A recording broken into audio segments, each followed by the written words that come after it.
NTV time, जनता की बात जनता के साथ। इस वक्त की बड़ी खबर कानपुर से आ रही है, जहां कानपुर पहुंचे उत्तर प्रदेश के डिप्टी सीएम केशव प्रसाद मौर्य।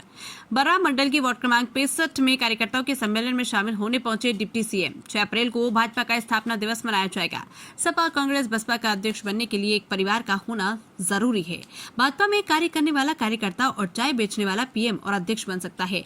भाजपा आज विश्व देश की पार्टी है, तो वो समर्पित कार्यकर्ताओं की वजह से सरकार में नहीं थे तब सेवा करते थे, आज सरकार में है तो भी सेवा कर रहे हैं। 2047 तक देश और प्रदेश में डबल इंजन की सरकार रहने वाली है। सपा ने लोकसभा में झूठ बोलकर भ्रमित किया और अब ग्राफ गिर रहा है। 2027 में सपा को 2017 के भी नीचे लाने का काम करेंगे। यूपी में गुंडा राज था, अपराधियों का बोलबाला था। अखिलेश यादव तैयार रहो, सपा के गुंडों ने जितनी जमीनों पर कब्जा किया उसकी सूची जारी करेंगे। सत्ता सपा के शासन में रहते पिछड़ों का सबसे ज्यादा दमन हुआ। पिछले वक्फ बोर्ड का फायदा कुछ माफियाओं और कठमुल्लों को हो रहा था। 100 में से 80% हर बूथ में हमारे हे के लक्ष्य से आगे बढ़े कार्यकर्ता। लोकतंत्र के आड़ में जो देश का माहौल बिगाड़ेगा उसके खिलाफ कार्रवाई होगी। कांग्रेस का इतिहास 60 साल का रहा, तब पिछड़ी की याद नहीं आई। मोदी जी के रहते भारत का नुकसान कभी नहीं हो सकता। अमेरिका का टैरिफ भी राहुल गांधी के काम नहीं आया। कानपुर में रामनवमी शोभा यात्रा मामले में कराई जाएगी जांच, कोई कार्यकर्ता पर नहीं होगी कार्रवाई। कानपुर में शराब ठेके को लेकर हो रहे विवाद पर बोले डिप्टी सीएम, बोले प्रक्रिया में कोई कमी होगी तो दूर किया जाएगा। 2047 तक भाजपा की सरकार रहेगी, सपा बसपा कांग्रेस का नहीं आएगा नंबर। तबाहुर राणा के देश का दुश्मन है, जिसे अमेरिका ने लुटाया है। मोदी जी के नेतृत्व का झंडा और बुलंद हुआ।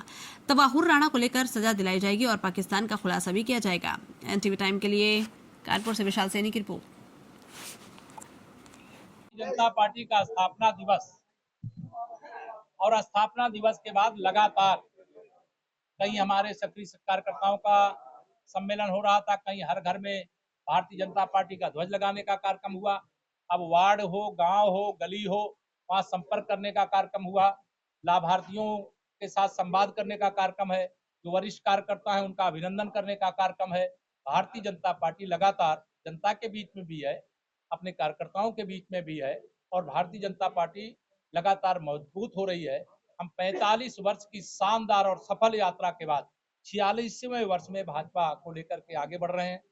हम देश के 70% हिस्से इस समय भाजपा और भाजपा गठबंधन दल की सरकारें राज्यों के अंदर हैं। देश में तो हमारी सरकार है ही। जब से माननीय नरेंद्र मोदी जी का नेतृत्व देश में मिला है, जब से आदरणीय योगी आदित्यनाथ जी का नेतृत्व देश में मिला है, कि डबल इंजन की सरकार ने चाहे कानपुर हो चाहे उत्तर प्रदेश के सभी 75 जिले विकास में बिना कोई भेदभाव के, जिसको कहते हैं सबका साथ सबका विकास, वैसे सभी जिलों का विकास करते हुए एक नए कीर्तिमान स्थापित करने की ओर हम बढ़ रहे हैं। और हम पूरे विश्वास से कह सकते हैं कि 2027 में 2017 दोहराएंगे। समाजवादी पार्टी को जनता समाप्तवादी पार्टी बनाएगी। भारतीय जनता पार्टी कार्यकर्ता रात दिन परिश्रम करके गुंडागर्दी को यूपी में वापस नहीं आने देगा।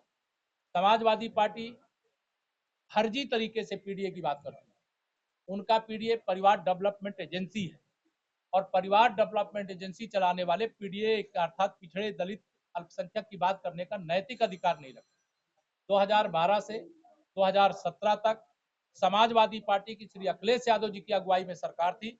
उस सरकार के बनने में सबसे अधिक योगदान पिछड़ों और दलितों का था और सबसे अधिक अत्याचार, सबसे अधिक उत्पीड़न, सबसे अधिक शोषण श्री अखिलेश यादव जी के नेतृत्व वाली सरकार में 2012 से 2017 के बीच में हुआ। वो अपनी चरम सीमा 2022 में विधानसभा में प्राप्त कर चुके हैं, अपनी चरम सीमा 2024 के लोकसभा में प्राप्त कर चुके हैं। लेकिन अब समाप्तवादी पार्टी बनने का सपा का समय आ गया है। हमें पूरा विश्वास है कि समाजवादी पार्टी अकेले लड़े, कांग्रेस बसपा के साथ मिलकर के लड़े, तब भी सुशासन का कमल खिलेगा, विकास का कमल खिलेगा। एक एक व्यक्ति बात करें।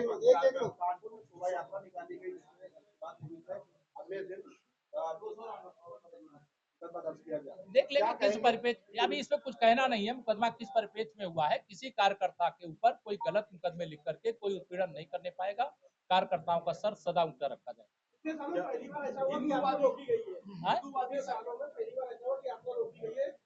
मैंने कहा सच्चाई का पता करके अगर कोई दोषी होगा अधिकारी तो उसके खिलाफ कार्रवाई भी करेंगे और कार्यकर्ताओं के सम्मान को आंच नहीं आने। आज हिंदूवादी संगठन जो है वो कानपुर बुंदेलखंड के क्षेत्रीय कार्यालय पहुंचे, जहां उन्होंने भाजपा के राष्ट्रीय अध्यक्ष के ज्ञापन सौंपा है।